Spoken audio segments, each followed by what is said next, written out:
होली तोरा पता छे एक बात, तू जब से गेली छोड़ के हम होली खेली। अच्छा एक बात बताता हूँ, क्या? पूछियो। जरूर। बता देबी बता देबी। क्या पूछना चाहते हो? अरे तू बोल भी तबे बोलबो। पूछो तो।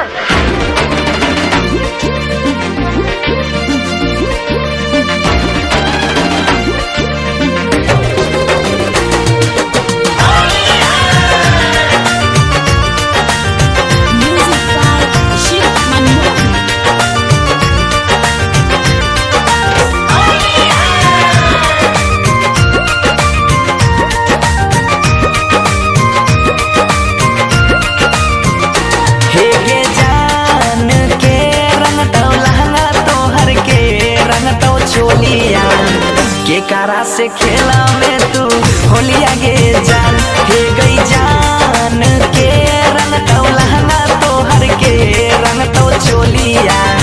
के कारा से खेला में तू होलिया गे जान,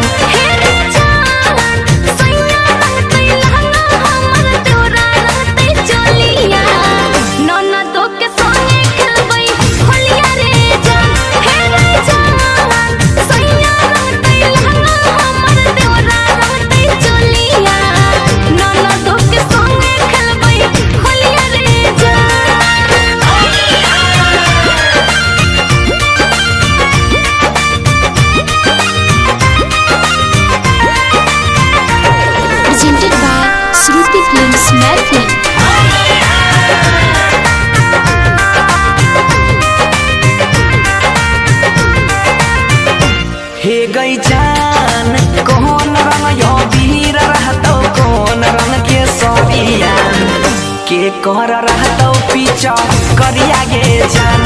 हे गई जान कौन रंग यो वीर रहतो, कौन रंग के सरिया के कर रहतो पीछा करिया गे जान।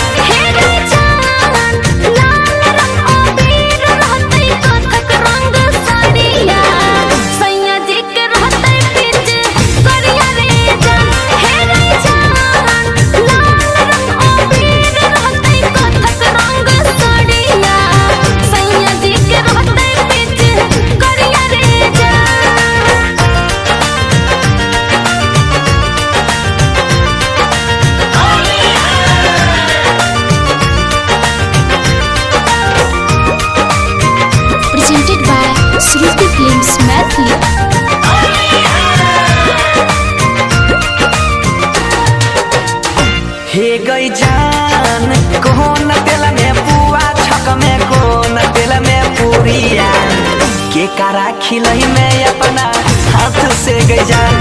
हे गई जान कौन तेल से पुआ छक में, कौन तेल